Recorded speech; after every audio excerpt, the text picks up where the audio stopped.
real estate potentially that I'm going to be covering. My name is David Shear. I'm co-CEO, co-founder of Origin Investments. I'm thrilled this morning to have Sheila Bair, someone that I really looked up to and followed in the great financial crisis as sort of a pillar of leadership and stability in a really uncertain time. And it's incredible how these standard deviation events seem to happen more than every 100 years or 50 years these days. So I'm going to circle back and give her a full introduction that she deserves in a moment, and also introduce Mark Turner in a moment. So with that, let's start. We have a lot to cover, and we want to cover live questions. Our agenda this morning, we're going to start with myself interviewing Ms. Bair. Then we're going to open up to live questions from the audience that I'll curate and ask. Please ask as many as you can. Use the Q&A feature. Do not use the chat. It just helps me organize. Once we're done with that live Q&A, I'll be covering the impact that I believe will happen on multifamily real estate. Of course, that's all we do at Origin, so we're not going to cover other real estate asset classes. Then my colleague and longtime, and I will introduce him now, Mark Turner. He's been with us 8 years, over 30 years experience in asset management, investment management, and really does an amazing job with our portfolio. He wrote an article on our risk management relative to this crisis, and he'll give an update this morning. And then we'll handle more Q&A, just Mark and I. Sheila's off to something else at that point. So with that, I'm going to jump into introducing Sheila. So Sheila has had a distinguished career in government, academia, and finance. She's widely respected for her expertise in financial regulation, consumer protection, student debt, and cryptocurrency oversight. That's very relevant. Ms. Bair was chair of the FDIC, as I mentioned, from 2006 to 2011. She steered the agency through the GFC and worked to bolster public confidence in the nation's banking system. And those of us that were professionals during that period remember that was extraordinary work that she did. During her tenure, she received numerous awards, including the JFK's Libraries Profile and Courage Award. Ms. Bair remains active in public policy as a senior fellow for financial stability, senior advisor and chair emerita of the Systemic Risk Council. She's also a frequent contributor to major business networks. And Sheila, I understand you've written some children's books as well. Is that right? Yeah, I have. Yes. Thanks for mentioning them. Yes. My current passion. Of course. So we're going to jump right into some, and a lot of these questions were also derived from questions that were emailed in. But I'm going to jump right in, Sheila. And sure. My first question, and we were talking about this a little bit prior to the webinar, we've seen the run on banks, 2 bank failures. One bank has been sold over the weekend, Credit Suisse and UBS. UBS essentially bought Credit Suisse. How did all this happen? How did we get here? Yeah, it's a good question. It's pretty surprising the way the regulatory community seems to be playing catch up on all this. I mean, look, when interest rates go up, financial asset values go down. And so banks own a lot of financial assets. So it shouldn't be a surprise that there would be some banks, that have not managed their interest rate risk as well as they should have. So I hope going forward, this has certainly been a wake-up call. I hope it's not too late to play catch-up. The private analysts are they're going through, picking through all the available public data on the mid-sized banks now to see who's got a lot of unmarked securities and heavy reliance on uninsured deposits. Those are really the big risk factors with Silicon Valley Bank that led to its demise. I don't think that's a huge group, and certainly they're better aware now of that risk and the need to manage that risk. The Fed has also opened up a liquidity facility so that they can, unmarked securities, they can pledge at par and borrow 100% at par value against them. So that's helping with liquidity. But I think it's going to get worse before it gets better. Fear is setting in now, and we can talk about the systemic risk determinations that were made, which I was critical of. I think that made things worse, not better. But, these banks, it's a classic Jimmy Stewart problem. If you go in, all the depositors go in and decide to take their money out at the same time, you'll force an otherwise healthy bank to sell, because if they have to they just can't raise cash enough. And that's how you define failure. A bank becomes insolvent or a bank becomes illiquid. It can't raise the cash to meet its depositor request. And of course, those two are relate to each other, because if a bank has to start selling at fire sale prices and realizing unmarked market losses to meet redemption requests, then they have a solvency problem because they don't have the capital to absorb the loss. So we're not out of the woods. I think everybody needs to be vigilant. There's lack of clarity about which banks have uninsured coverage and which banks do not.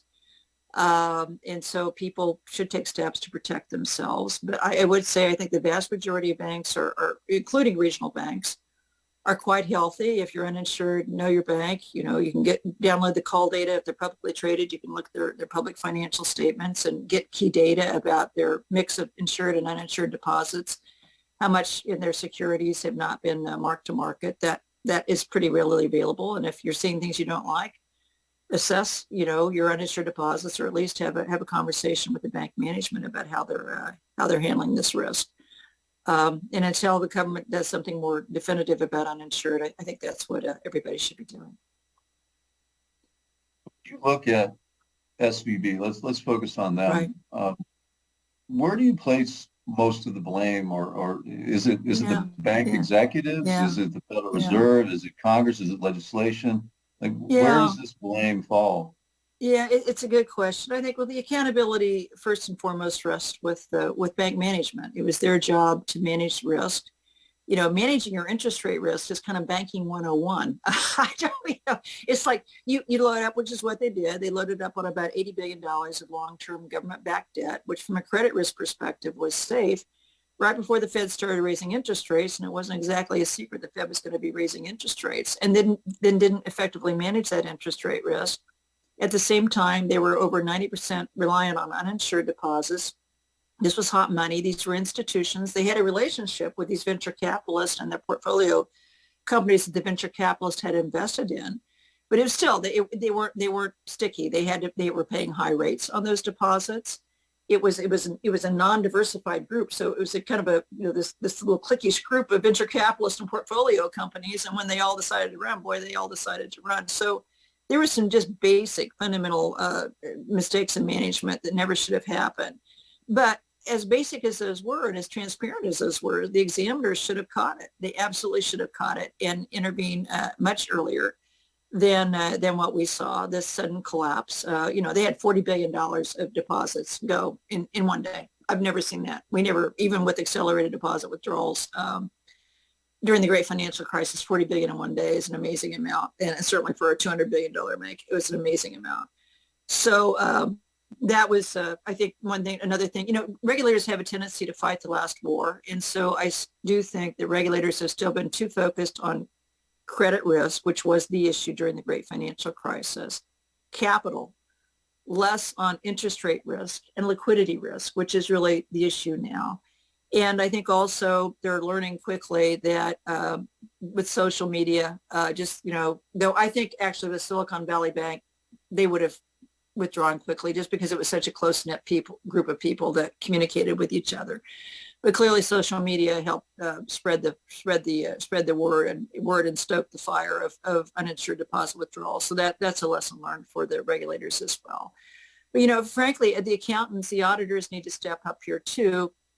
There's, banks of all sizes do not have to mark securities that they put in something called a hold to maturity, HTM portfolio. And they are required, however, to not only have the intention to hold those securities to maturity, but have the capability to do so. And clearly, a bank with this kind of volatile, deposit base was not, the auditors should have looked at too and challenged it, as should the board, and they didn't. So I would say there is a lot that could have been done better here. It is troubling. We've had this long, extended, benign period of in banking and low volatility facilitated by, highly accommodative monetary policy. And once that reverses, you're going to see things like this happening, and regulators need to get ahead of it. But so that, yes, they could have done things better, but I first and foremost, management is accountable. There's also been a lot of chatter about this 2018 law that created a more streamlined, shall we say, supervisory and regulatory regime for the mid-tier banks, kind of separated them from the much larger institutions. And I think some of that law and the Fed's implementation of that law could have done better. But I don't think that law was a key driver of the failure of SVB. That was just basic fundamental mismanagement and examiner oversight. And I do think that's an important point to make, because I don't want people to get this idea that regional banks are somehow had this massive deregulation in 2018 and they're all shaky. That's just not true. You know, regional community banks were the heroes during the great financial crisis. The vast majority were highly stable. Their share prices held up. They kept lending when the big banks were retrenching because of all the credit losses they were experiencing on their mortgage-backed derivatives and structured products. So it's been a traditionally stable sector. I think it still is. It's a really important part of the economy, which is why I would say if you're uninsured at a regional bank, you know, take a look first at the financials. They're probably just fine, and talk to your bank if you have any concerns. Yeah, I'm going to answer my own question a little bit because I do agree with you, Sheila. Like, I think the onus here is on the management at SVB. Right. You know, everyone knew the Fed was going to raise interest rates. They had stretched, and people don't realize, but, you know, public companies, they need to beat earnings or meet earnings every quarter, or the market punishes. Right. And it sort of incents management to seek more and more yield. Yeah, And it how do you does. get more yield? You go a little bit further out on duration. You don't buy a Right. T-bill. You buy a 1 year, you buy a 2 year, you buy a 5 year. Right. And they really expose themselves to an risk chasing earnings. Yeah. Here's No, my that's right. point.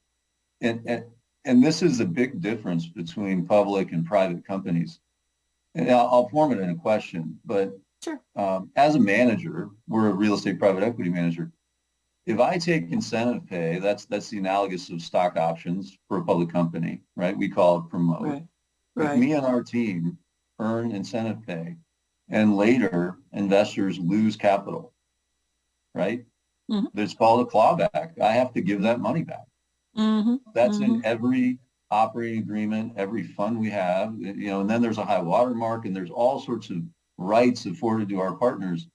Why is it that SVB executives don't have to give back their stock compensation for the Right. last 3 years? I mean, they Right. ran up risk, they destroyed value. Why do they get to keep that money?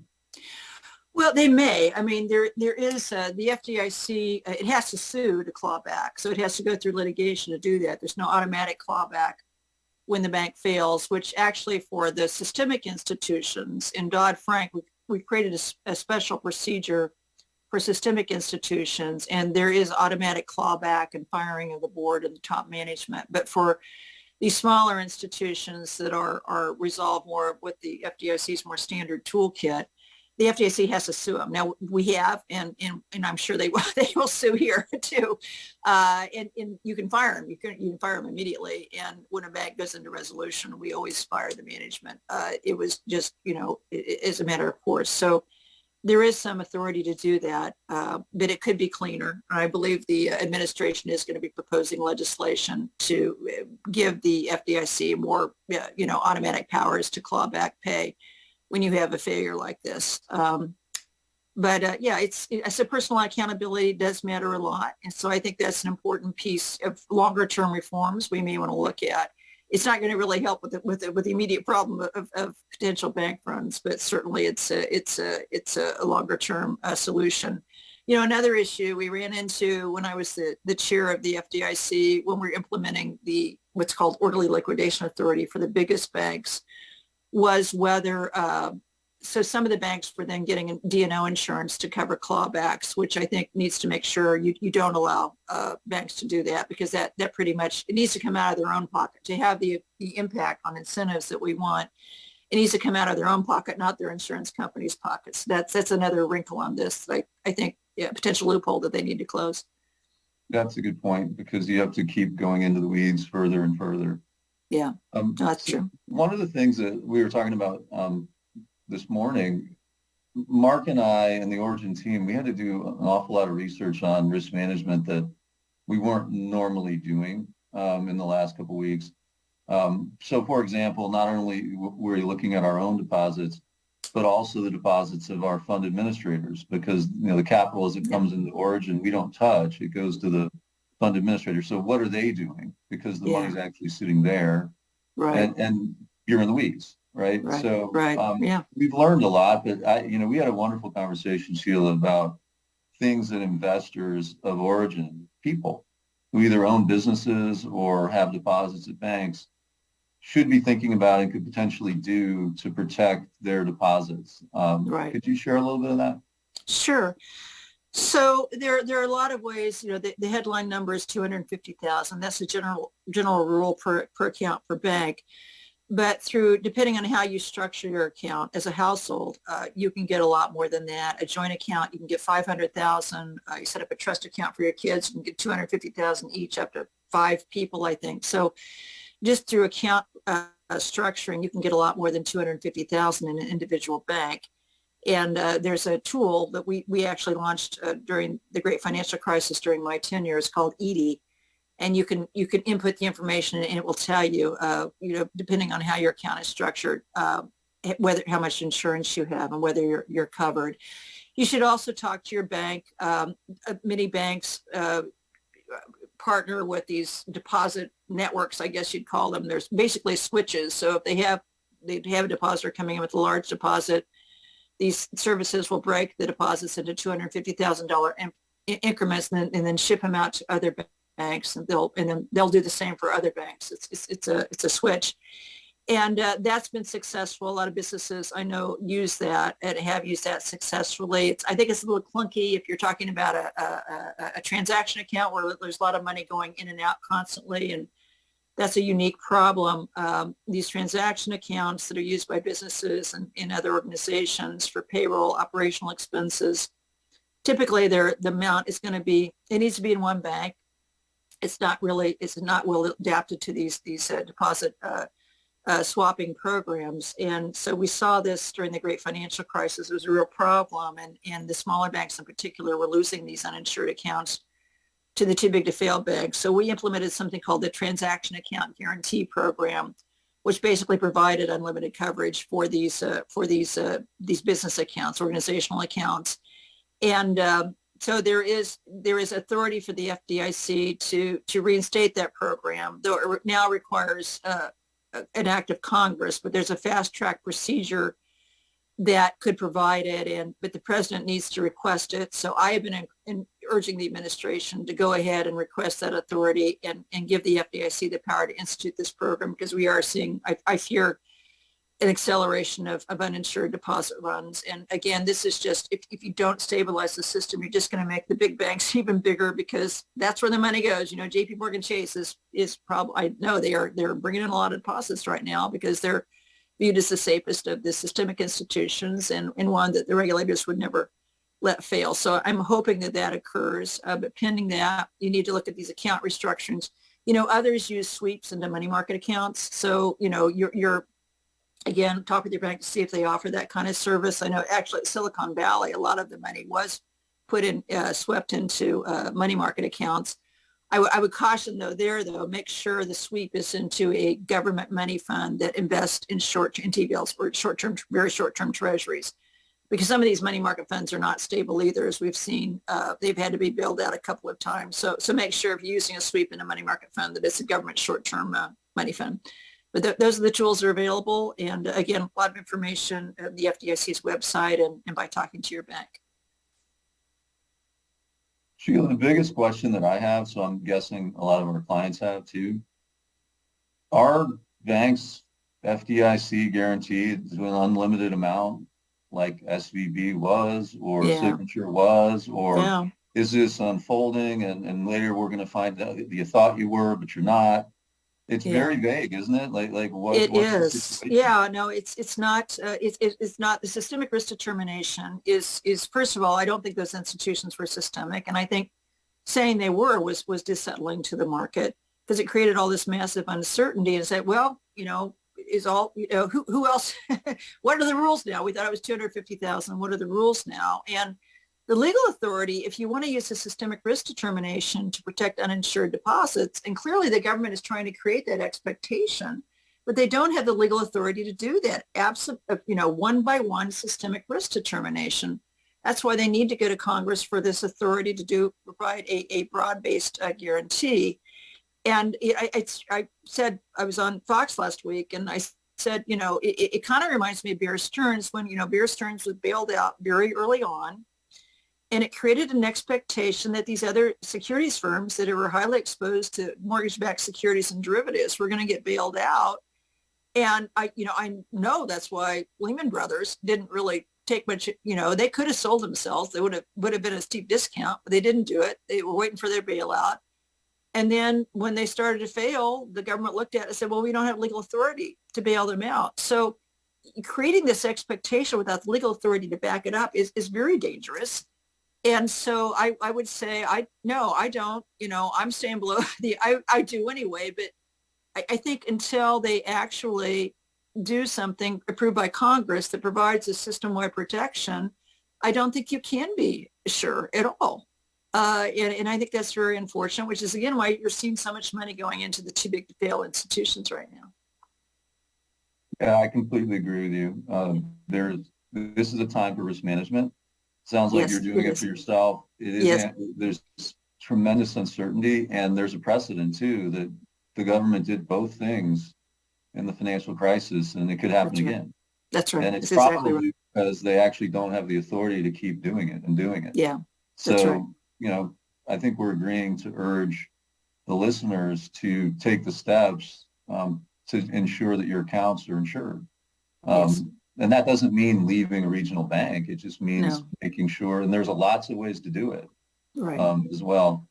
So let's shift a little bit to what this means for the economy. I'm going to cover a little bit of that as it relates to real estate later, but I'd love to hear your take on what's going to happen to, well, let's start with the Federal Reserve, but you can't really talk about the Federal Reserve and their tightening or quantitative tightening or interest rate increases without also talking about what's going to happen to the M2 and M3 money supply as banks start to fixate on their own balance sheets. Right. Well, look, I think they need to hit pause. I wrote a piece last December. Money supply has shrunk considerably. Interest rates have risen. Their primary tool is raising the target Fed funds rate, which has gone up by over 6,000%. They started at about 0.08%. It's now a little north, around 4.5, I guess. We'll see what they do at the next FOMC meeting. But they've gone, look, I'm an inflation hawk. In 2010, I said, they needed to start normalizing rates. Paul Volcker, who is someone I worked well with and admired and respected tremendously, he hated inflation targeting. He's got a great book called Keeping at It that breaks it down because, keeping monetary policy accommodative just in some, really unproven desire that somehow a little inflation is going to help the economy just creates a lot of system instability. So they didn't. They kept it going for about 14 years. Ironically enough, in 2010, before I left the FDIC, I convened for banks a conference on interest rate risk management because I thought the Fed was going to go ahead and raise rates, and they didn't. So it was a mistake. In retrospect, we knew they kept it too low, too long. It's created a lot of buildup of, the financial assets were booming during the accommodative period, and now that process is reversing itself. I still think this can be managed. There's risks that can be managed, but bank managers and examiners need to be vigilant about the impact of this and to make sure that banks have stable deposit franchises that will not run on them, forcing them to sell unmarked securities at significant loss. But I do think they should hit pause, not just for the banking system, but for the real economy. There's only so much that the real economy can absorb. And they've really been targeted on the labor market. And it seems like they do want to engineer at least a mild recession. I mean, there's, their own projections, they're looking at a couple million of jobs lost. And that concerns me as the way to tame inflation. You look at this group would probably be sensitive to that more than anything. You've got, real wages have been falling.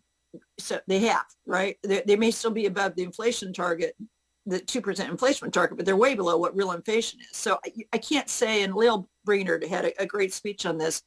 labor wages have not been driving an inflationary spiral. There are other factors. Housing is one. Housing has been supply constrained. Unfortunately, we need more multifamily. It's been supply constrained since the great financial crisis, and pouring $2.5 trillion of MBS purchases in that market, taking mortgage rates deeply negative, had the predictable effect of turbocharging demand. Home prices go into single family homes. But we saw a similar dynamic with rental prices too.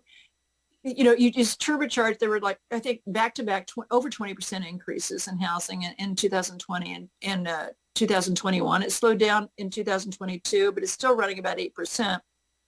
It's a huge component of the inflation indices. So if they need to, I think they should just hit pause and assess. That doesn't mean they can't keep tightening later, but as this group I'm sure knows, there's a lag between when housing starts to slow down and when that starts being reflected, in the metrics that we all look at.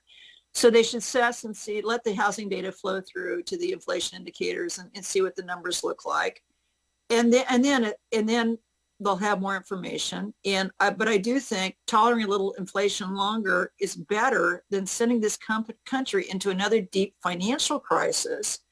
So forget the soft landing. I mean, the worst recessions we've ever had have not been because of slowdowns in the real economy. They have been caused by massive contractions of credit because of financial crisis. And the Fed needs to avoid that risk at all costs. So I'm thinking and hoping they will hit pause, they will assess.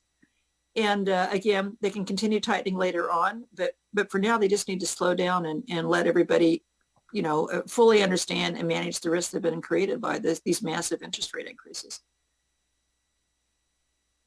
I think we're going to shift. Whenever I hear you talk, I want to answer, but they're here to hear you. So I'm going to shift to live Q&A. Okay, so we have great. quite a few that come in, and the questions have come in. So I'm going to move to, if you've included your name, I'll include your first name.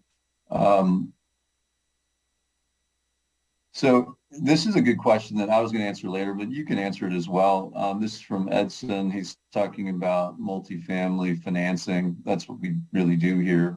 We own, operate, develop, and lend multifamily across the country.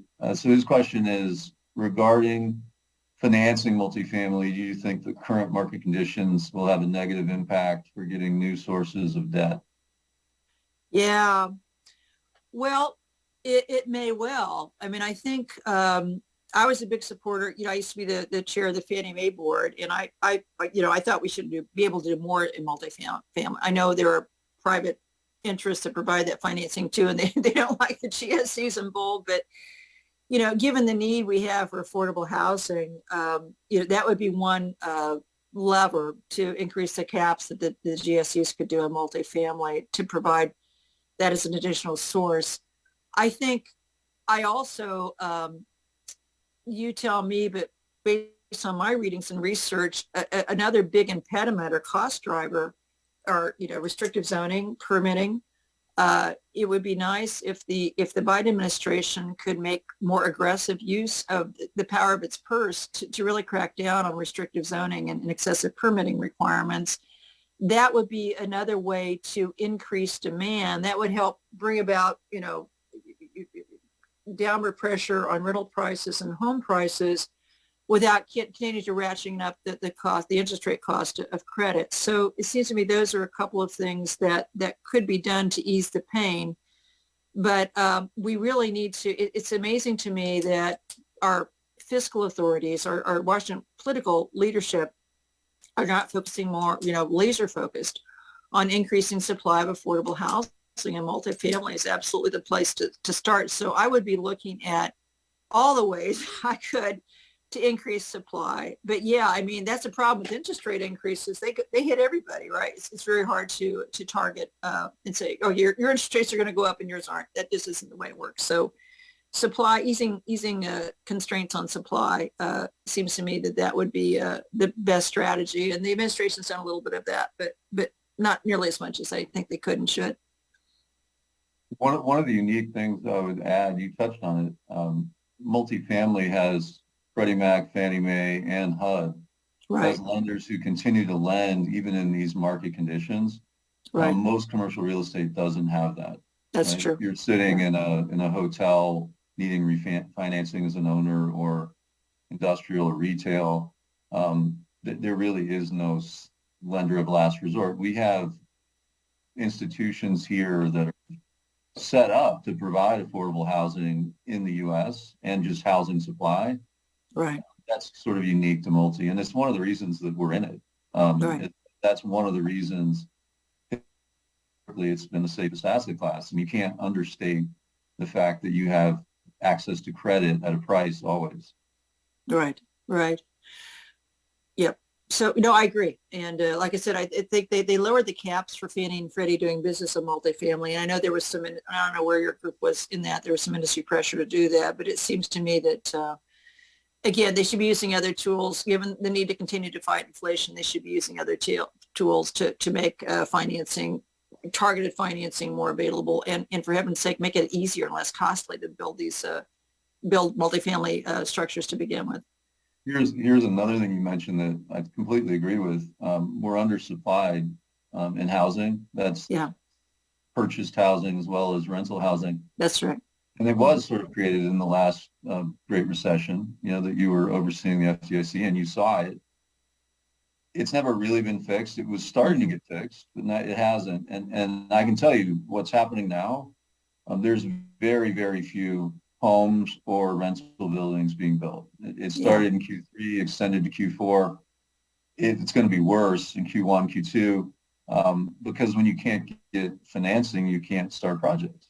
that's right. And so that long term will cause a greater housing shortage, Right. and it'll create even more pressure the wrong way on inflation. You're going to, that's your natural Yeah, no, that's uh, right.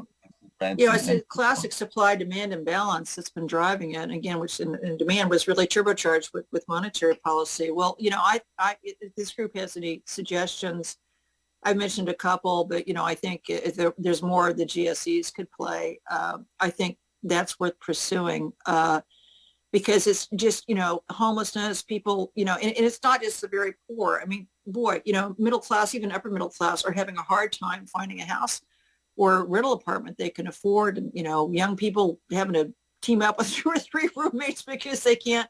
I mean, this is not, we're not serving younger generations in particular well who are just entering the housing market. It really is. And I'm very concerned about it. So any other suggestions you have now or later, I'd be open to hearing them. Yeah, I mean, one of the things Congress did do was, the qualified opportunity zone Right. legislation, which, it was passed in late 17. We're actually one of the larger managers of multifamily qualified opportunity zone investing in the country. Mhm. And they're talking about extending that law. They were. I don't know if they're going to do that or not. But, the challenge with opportunity zone investing is you have to create a gain in order to get the tax Oh, right. Yeah. tax deduction, right? So what we need to do is layer actual equity investing into projects to make them viable. Mm-hmm. And Mm-hmm. that's harder to do, but that's what's necessary. So if I'm a qualified opportunity zone fund manager, I'm a fiduciary to my investors. I have to make a return.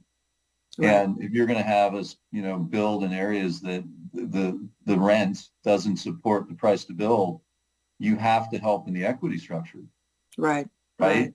And Yeah. and that's the part that is elusive right The now. missing piece. Yeah. That's And interesting. some cities are doing it, Mm-hmm. but it's certainly not a state or national initiative, and Right. that needs to happen. Okay. That's a helpful perspective. Thank you. Um, I'm going to move to Doug. You have a bunch of questions. I don't even know where to start, Doug. He has a question about regional bank construction loans. Do you think that those will be less likely to, is it going to be harder to get Yeah. a construction loan of any kind from a regional bank? I'll start there. Yeah, well, I think any kind of lending that is viewed a little farther out there on the risk curve is going to be harder to do. The problem is that banks, also with interest rates, banks have a very safe place. On the newly issued, government debt, they've got a pretty good place to park their money.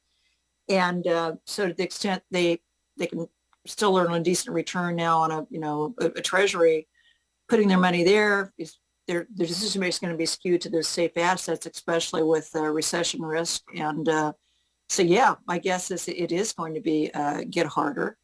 And that's unfortunate. But this is the problem with regulation is highly pro-cyclical. Examiners start tightening up just at the time when the economy needs credit. And we tried to institute something called a counter-cyclical, regime, so that during good times, banks would build up greater capital levels so they could continue to freely lend in downturns. But in practice, that hasn't worked out. Banks really pushed back on having to build up capital buffers in good times. And again, that pressure to pay shareholders and generate big returns. So I don't know how well equipped they're going to be to continue to do any of the construction lending. Certainly is there's fairly significant capital charges against it, and so I can't say that I'm optimistic about that. But again, I think most regional banks are, if you're talking to a U.S. Bank or a PNC or one of those, I mean, they're fine. Go. You don't need to take my word for it. Go look at their financials. But they were the ones. They can't, if it makes you feel better, this is why I'm really concerned about making sure we don't expose unnecessarily regional banks to unnecessary uninsured deposit runs, because they really were the backbone in the great financial crisis. They did keep lending when the very largest banks were pulling back. So I think if you have those relationships, you've got a good project, solid project, well-managed, experienced, talk to your bank. And I think regional banks and community banks are probably going to be, for the smaller ones, are going to be your better bet than the very largest institutions.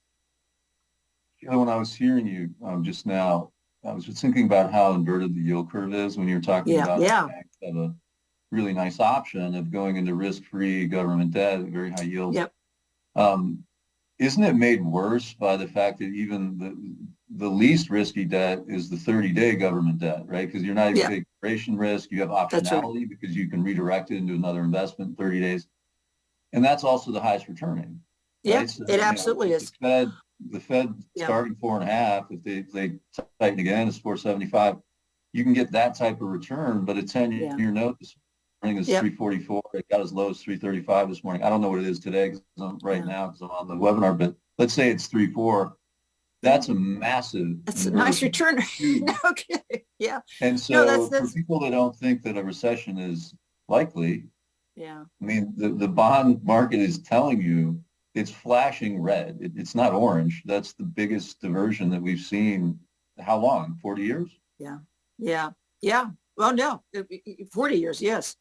It may be historic now. I'm not sure. It was getting so deep before these bank failures, and then it actually started reversing a bit because people assumed that the Fed would hit pause on rate hikes. So it's lessened a bit, but it's still pretty steep. And I mean, I think I wrote a piece for the FT, when they started, it's about a year ago, I guess, when they started tightening. I said, sell assets. Don't, so they're focusing on short-term rates. And the way they raise short-term rates is they basically pay banks not to lend. This is a new thing, a tool they got after the great financial crisis. So they have, banks keep their excess money in reserves. And then there's also a reverse repo facility for large, like money market funds and large non-bank financial institutions. And the way the Fed increases rates is they increase the rate they pay on the reserve accounts or on the reverse repo. So that's a nice, you park your money at the Fed, that's a risk-free trade, and they're getting up 3.5% now, 4.5% now. That's a really nice trade to have. And they're basically paying you not to lend. I said, why don't you sell assets? This is going to cost you a ton of money. It's going to cost them a couple $100 billion a year to keep paying higher and higher rates to basically get these institutions not to provide credit. Sell assets instead, because that puts pressure on the long, right? On the long end, not the short end. But they've let their portfolio run off a bit, but the mortgage backs are really not running off at all because, nobody's refinancing anymore. So the duration is significantly extended. So they still continue to be primarily focused on raising these short-term rates, which puts the extreme pressure on the yield curve, which, yeah, and if you're the business of borrowing short and lending long, you don't want to be in that business right now. So yeah, you're going to keep everything short, be safe. And unfortunately, the regulatory process, examiners may be, the pendulum always swings too far one way or the other, having a pro-cyclical response and further constraining credit by encouraging banks to play it safe given the likelihood of a recession. How concerned are you? This is my question. I'll go back to live, but I have some. How concerned are you about the Fed balance sheet? Because you're touching on that now, Yeah. how the Fed is behaving. So I believe in your tenure, that balance sheet got as big as 1 to 1.5 trillion. Yeah, we thought that was big. And I read this weekend that it's between 8 to 8.5 trillion at this point. Yeah. It's come down a little bit, maybe from 9. Yeah. But what concerns me is how much dislocation we've seen. Yeah. And we're still at 8 to 8.5. Yeah. Yeah. So where's this end? Where's it going? Well, yeah. So a lot of it, they're kind of, instead of draining money out of the system, which you would do with asset sales, you're kind of just locking it up by paying banks not to lend. And I think I don't think it's, I'm very worried about it. I don't think it's a very good tool. I mean, the Fed can print as much money. So their, earnings have been negative, significantly negative for a while now, but it doesn't matter because they can print money to cover their shortfall. I think where it does matter is how it interferes with monetary policy. So for instance, why haven't they sold securities? Well, they don't want to sell securities for the same reason SVB didn't. They didn't want to take market losses because they, especially on their MBS, they've got some huge market losses. But to the extent, when you have this, with all the massive buildup of your securities portfolio, when that starts interfering, your fear of taking losses starts interfering with your ability to effectively conduct monetary policy, then we've got a problem. So I think one of the big lessons of this, protracted area of easy money is quantitative easing is a really bad idea. Didn't trickle down to the real economy, made wealth inequality a lot worse. They've got this massive portfolio they can't run down effectively. They're stuck with it. They've got these huge, liabilities, hundreds of billions of dollars of interest payments now they need to make. And it's going to get worse because this JP Morgan Chase, they announced this new term loan facility where in response to the problems at Silicon Valley, actually Signature did not have this, the HTM problem was not an issue at Signature, but it certainly was at Silicon Valley. So they have this new lending facility where you can pledge your collateral at par and no discount, you can get a full loan for a year at par value. JP Morgan Chase had analysis of saying that facility could do up to $2 trillion of lending.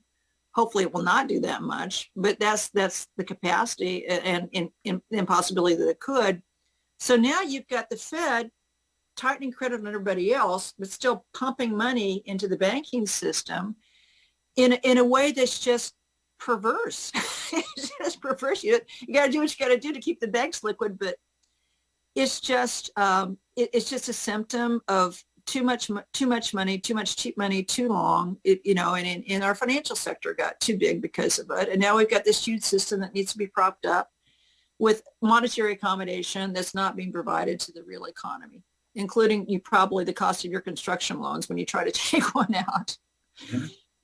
Interesting enough, the spreads haven't really gone out. It's the risk-free rate. Right. So right. When you get 4.5 and the spread's 300, you're at 7.5 in a hurry. Right. Yeah, that's right. That's exactly right. Date. Yeah. During the financial crisis that you were in the middle of overseeing, at least the reaction to, the spreads went out too. They did. They blew out. Well, that may still happen. You remember the joke from the GFC, what LIBOR was. LIBOR was the rate by which a bank wouldn't lend to another bank. Right? It was the published rate that no one would lend to each other. And that was totally true. Yeah, no, it's true. People don't realize that now it's SOFR, but they don't realize that SOFR is not the Fed rate. Yeah. It's a bank rate, and it acts like the Fed doesn't. Well, I mean, one of the reasons, SOFR, the Fed is SOFR now with its reverse repo facility. It's controlling that rate. So that may, but so maybe that'll contain the credit spreads, but it won't do anything with the bank's decision whether they're going to make the loan at all. And so, well, we'll see how it plays out. We do have a question from Sal on the Credit Suisse collapse and deal with UBS over the weekend.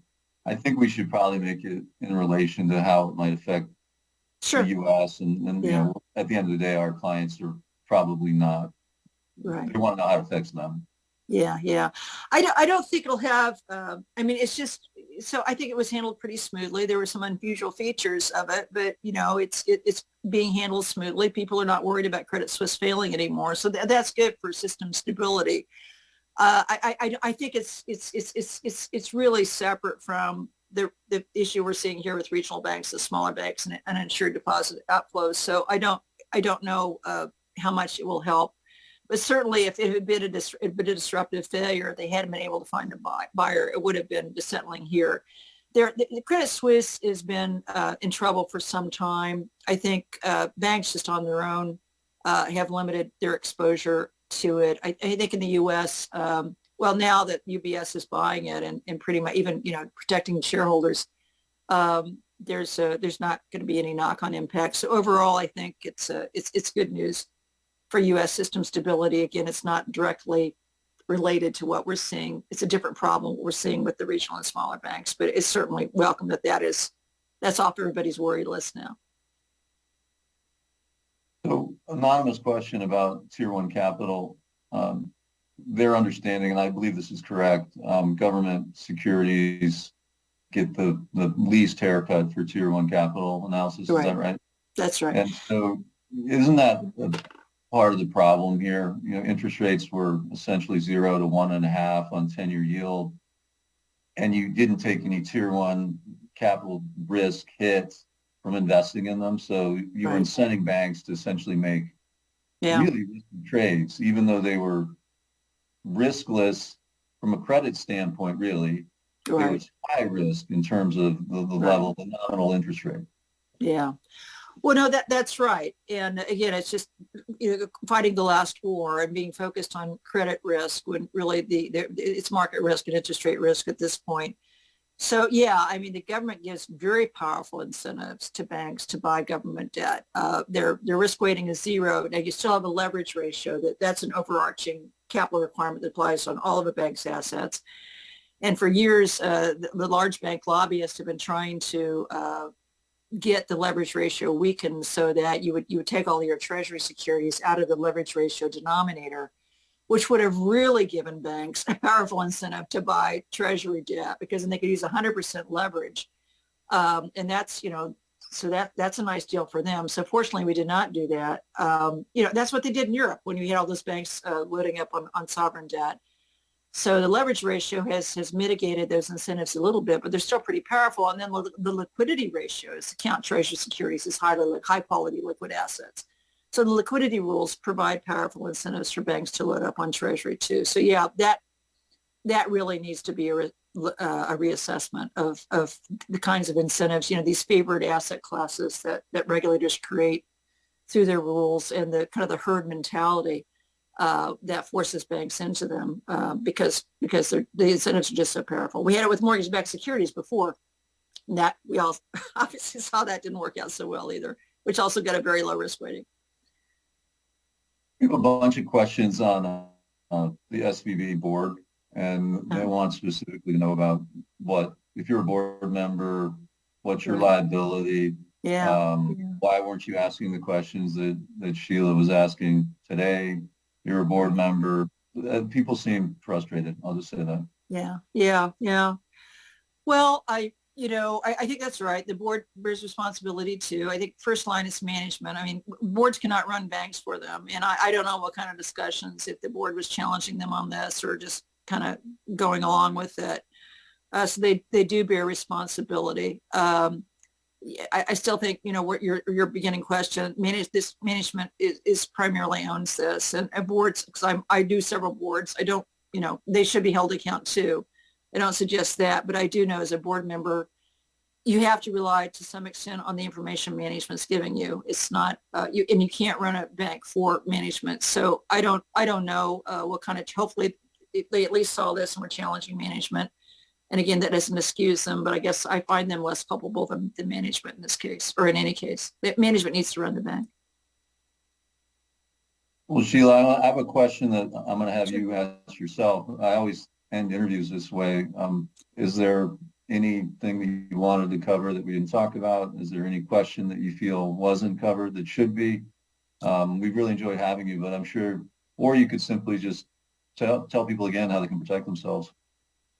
Yeah, so no, this has been a great discussion. I learn from these kind of sessions too, because it helps, people in the industry and multifamily hear what's on your mind, what kind of challenges you're facing. And so I do think, until the government provides clarity on uninsured, whether uninsured is protected or not, and they haven't provided that clarity yet, I do think you need to protect yourself. But again, I think if you have a successful long-term relationship with one of the healthier regional banks, I think you're fine. There's plenty of market data, financial data. You can take a look yourself and look at, but my guess you'll see high levels of capital, good asset quality, not a lot of unmarked securities, and in a very, very large insured depositor base, which is stable.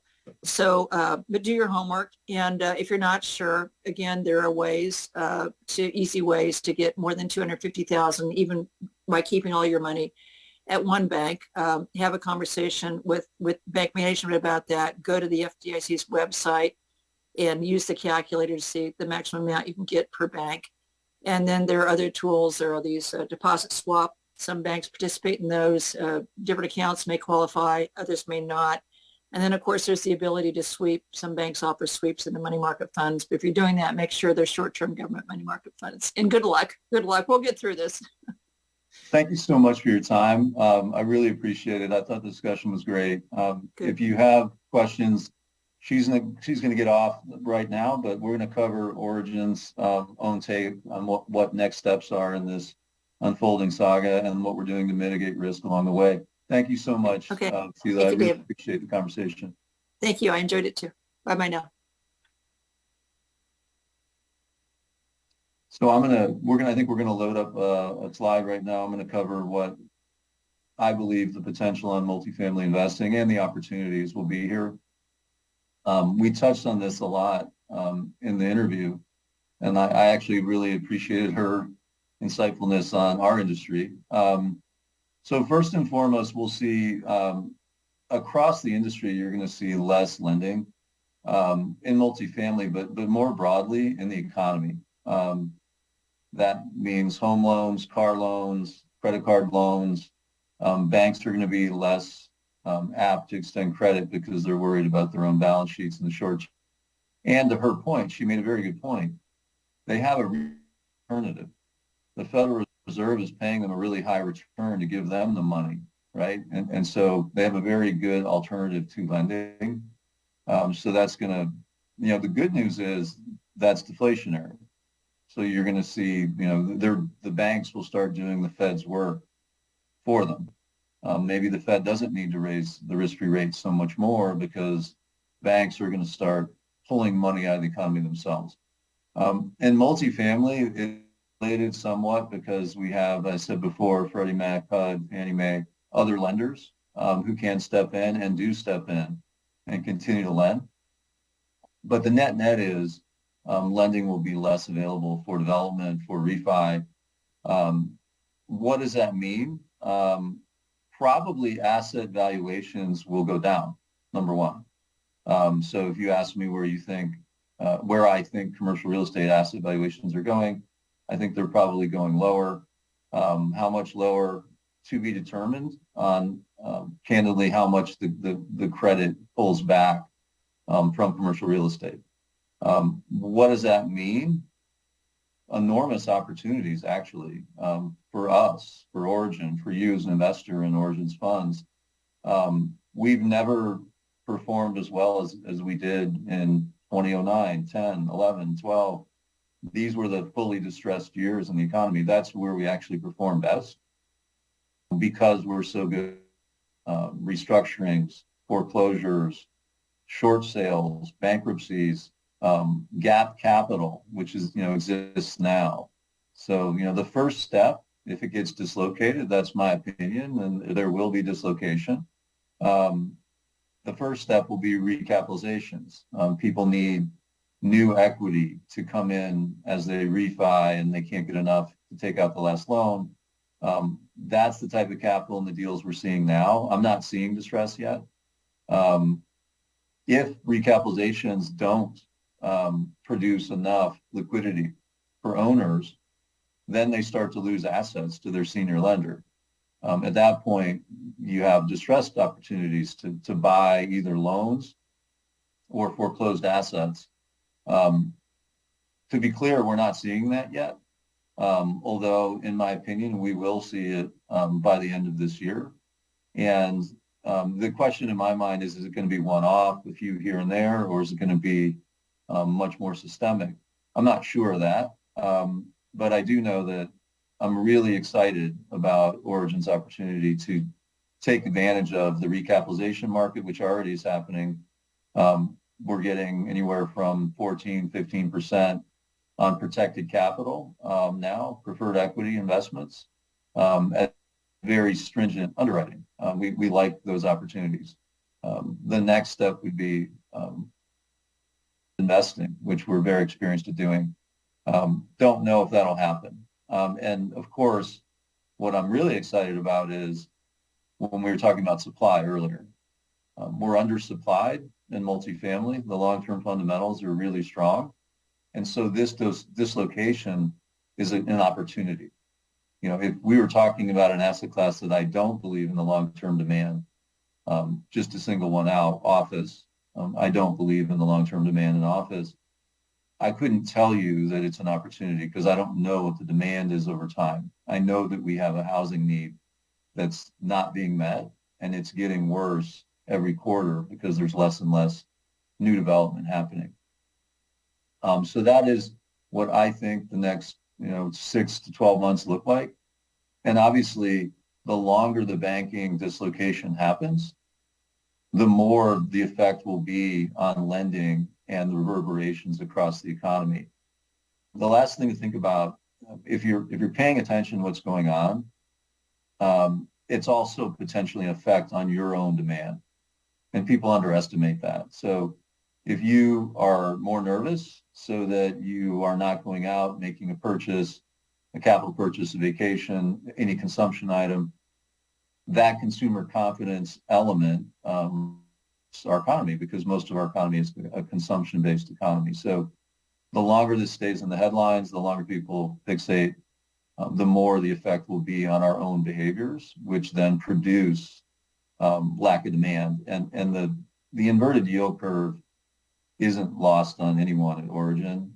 It's way too wide of an inversion to ignore, and it's incredibly predictive of recessions. And so at this point, if you're not aware of how inverted the yield curve is and how predictive it is as a measure, you really should do research on it and think about what the potential risk could be. With that, I'm going to hand it to Mark. Mark, I know you wrote an article on our own risk management in relation to deposits and cash management, and you can also give an update on what we did last week to kind of finish that process. Yeah, thank you, Dave. So Sheila talked about it in pretty good detail of all the different tactics that you can employ to create additional insurance and risk management on any deposits that you have with whoever your banking relationships with. We've done the majority of our banking with Wintrust, which is a local Chicago-based regional bank.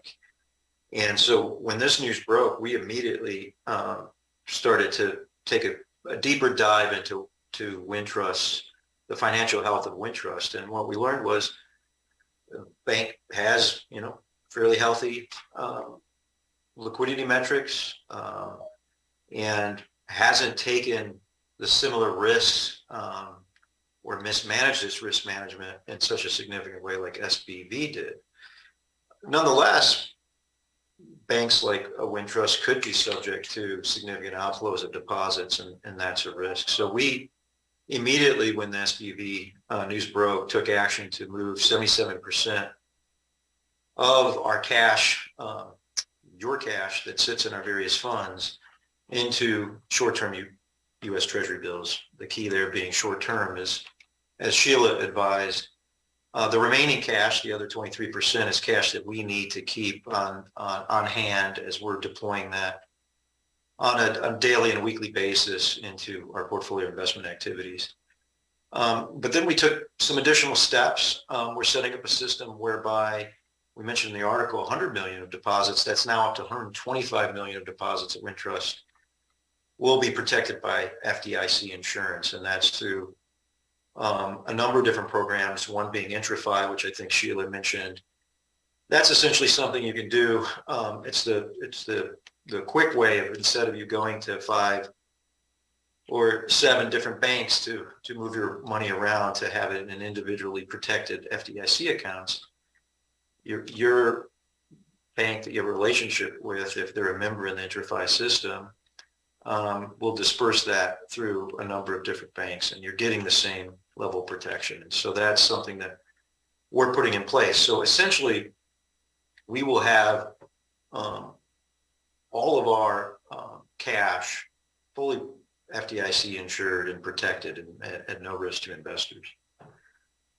The other thing that we did in stark contrast to SVB's management is, and Sheila talked about this a lot, they were incentivized to invest in treasuries because of the regulations and the various ratios that the regulators are focused on.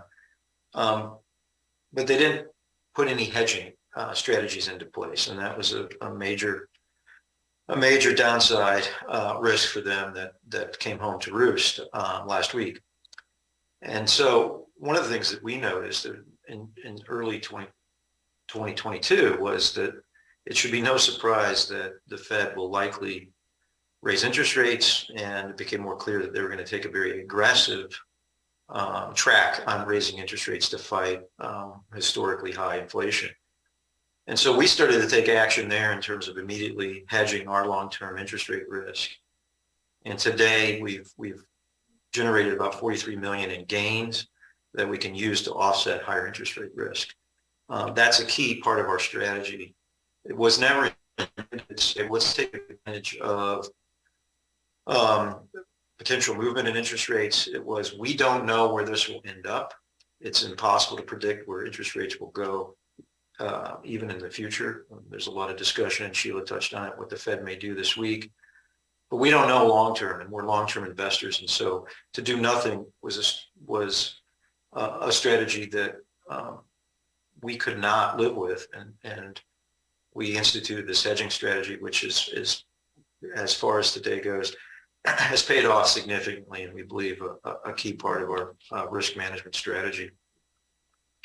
Sheila talked about, regional bank health, and most of our construction lending is with regional banks. We do have some larger banking relationships, but over the last 6 to 9 months, those larger banks have not been as active in providing construction loans in multifamily space, and the regional banks have been very active in filling the need for additional housing in the U.S. So the majority of our banking is with regional banks that, when all the news broke on SVB and Signature Bank, were certainly raised concern, and we immediately started to do a full analysis on their liquidity, their capital ratios, and then specifically looking at the things that got SVB in trouble. How much of their assets are tied up in long-term bond holdings. And the good news is that pretty much throughout our lending relationships, there aren't significant risks. There's a couple banks that we flagged for further analysis, and we're going through that now. But none have made the same mistakes that SVB and Signature made. They're not heavily in crypto. They're not more diversified than SVB, where majority of its deposit relationships were in the tech startup sector. And although our banking relationships do a lot of real estate lending, they haven't done a lot of office from what we've been able to determine. which is another risk factor that we've identified. We go into this in greater detail in the article we wrote with specific analysis behind it, and we'll continue to watch those relationships because if you go back 30, 60 days, SVB's ratios, the ratios that are most commonly looked at to determine a bank's health, were fairly healthy, right? And so we're looking at those, but also are lifting the hood up and digging in a little deeper into things like, okay, how much investing have they done in long-term bonds? How much unrealized losses that they're not required to report or account for on their balance sheet that we should be worried about. And the good news is there isn't a significant concern there, but something that we will keep a close eye on. With that, I think, Dave, we're ready to answer any more additional questions. Thanks, Mark. Richard had a question that I'll answer. It's a great question. I mentioned that I think there's going to be really interesting recapitalization or distressed investing opportunities. Of note, we haven't really covered this on this webinar. Origin hasn't purchased a stabilized cash flowing building in over 3 years. To give you an idea, we've been managing risk for an awful long time, and we believe that assets have been overvalued for an awful long time. And so we've been kind of getting ready for this, and our existing funds are very insulated and protected from this. Now, in terms of new opportunities, they will exist in 2 places. One is the Income Plus Fund. The Income Plus Fund can buy stabilized buildings. It can buy, we have lots of flexibility of how to invest into that fund. And the Income Plus Fund takes advantage of all of the competitive advantages that Origin has, whether it's in credit, through investing in preferred equity. That's 60% of the fund right now. Again, we wanted to be very defensive for the last 3 years. So that fund is structured that way. But if asset valuations start to change, that fund can also change its investment thesis. And we can start moving more towards common equity positions that we believe in good markets and high demand sector like multifamily will do very well over time. Remember, that fund is a long-dated fund. It wants to be tax efficient. You want to own that fund for long periods of time. Right now, it's very defensively positioned. It could be in a year or two, it's less defensively positioned because we want to have more upside because valuations were much lower getting in. The other place that you're going to have an opportunity is our second multifamily credit fund. I believe we're going to call it the Income Credit Fund. It's also going to be open-ended, long-dated, meaning you want to stay in it for long periods of time. The yields are really high right now. You can get, well north of a 10% unlevered yield on the types of bonds that we think are very, very safe. The other thing that the Income Credit Fund will be able to do is buy distressed notes. And so if there's a vibrant distressed note environment, which Origin is very experienced in. It was really the first, 3 or 4 years of our existence. It's all we did. They will go into income credit. And so, it's difficult to know what types of returns that fund can get, but certainly they're quite high right now. And that fund will be launched in April of this year. So no assets in the fund to start, and we'll be raising capital to take advantage of what we think is a really interesting time in multifamily credit and potentially multifamily distressed credit. So thank you, Richard, for that question. Another question, maybe Mark, that you can answer, because I know you were square in the middle of these valuations. And I did this webinar, and I can't remember if I did it with you or another Origin team member, but the Growth Fund 4 projections on the last webinar were brought down to 11 to 14%. By the way, that's a net return. Prior, they were 12 to 15, so we lowered them slightly. Can you talk a little bit about how we got there, why we lowered them? And then the question specifically, this is anonymous, was that webinar was before the SVB banking collapse. Would you expect to further revise down those projections now?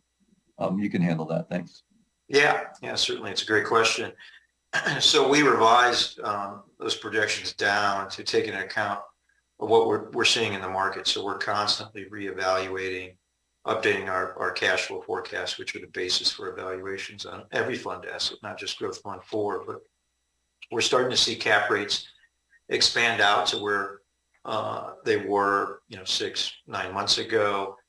We're also factoring in somewhat slower growth projections than where we were about a year ago, though we've been projecting that there would be a significant slowdown and even declines in rent in 2023 for quite some time. So there wasn't a significant movement there, but those are both contributing factors to why we brought in those valuations. But when we do this too, we're trying to not only just react to what's happening in the market, but and it's, we don't have a crystal ball, but we're looking out to say, okay, what's next, and building in some additional cushion.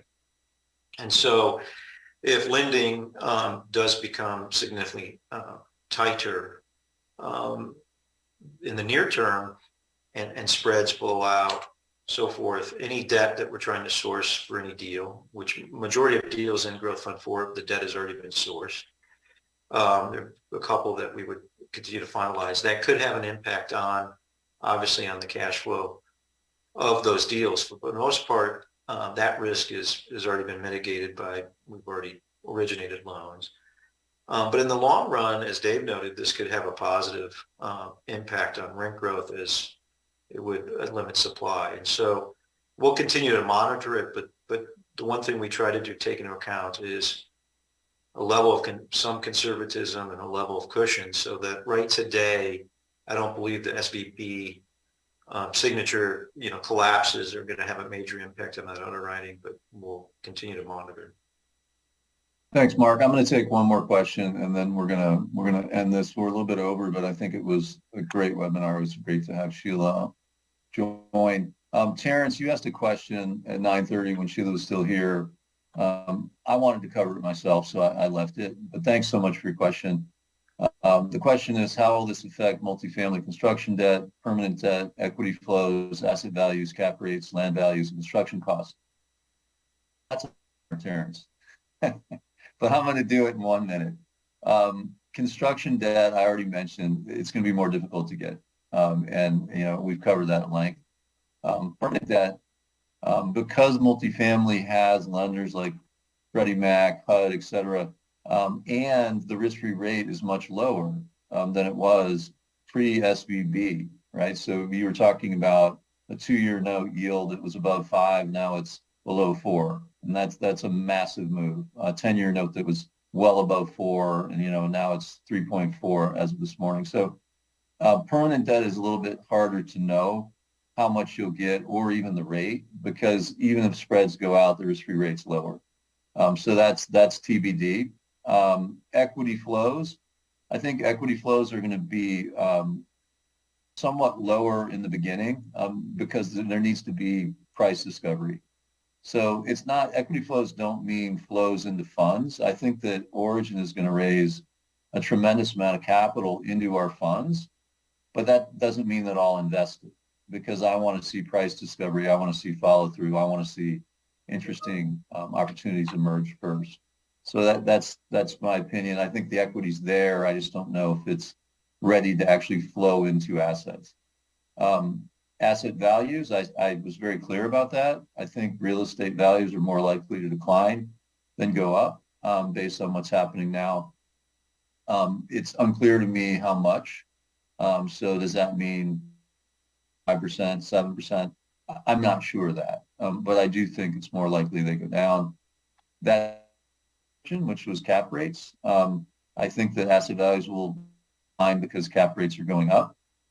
People need to offer a cap rate that's commensurate with the risk-free rate being 4.5, right? And so, like, at a certain point, if you give 4.5 on cash that's government guaranteed, why do you want to go into a 4.5 cap rate?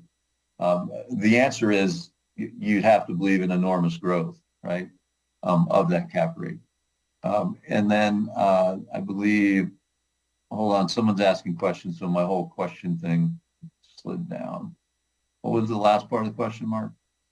Construction costs. Construction Land costs. values. Yeah. So land values, we're already seeing land values are coming down. They have to relative to what's happening, but they haven't come down a lot. And so, you know, in our funds, we bought our land really well. We still believe our land is below where stuff is transacting, but candidly, not much is transacting. And then the last question was construction costs. That's probably the good news in all of this. Construction costs will come down. In fact, it's already coming down, but not quite as much as we would expect. I would say in Q3, Q4, it stopped going up. In Q1, it's actually started down. It's more like, you know, 2%, 4%, 5%. And it's also regional. So, you know, it's coming down in Florida, but it's not necessarily coming down in the West. And I think that my opinion is it will continue to come down because there's just so few new construction projects starting. And eventually that trickles in. You have to remember a lot of the projects that were started in 21, 22, or even 20, they're still happening, right? They're still building. And so the subs are still busy. The GCs are still busy, but that can only last so long. And they're going to start to realize that, you know, there is no next deal. And that's when I believe you're going to see the construction costs come down. All right, Mark, thank you so much. I thought you covered that very well, but moreover, thank you for your risk management all of last week, both with the analysis and more importantly, the execution. Yeah, no, thank you, Dave. I thought it was an excellent conversation with Sheila today. Very interesting. And thanks everyone for your Thanks for time. We will share the recording. We'll also share the slides. And if you have questions that weren't answered, you can always email me at david@origininvestments.com. And Mark, are you Mark or M. Turner? I'm M. Turner. M as in mom, Turner at origininvestments.com. Yeah, you don't usually give your email, but I just threw you under the bus. Sorry. Yeah, no, please. Happy to answer any questions. Remember that. All questions go to M. Turner. All right. Have a great day, everyone. Bye-bye. Thank you.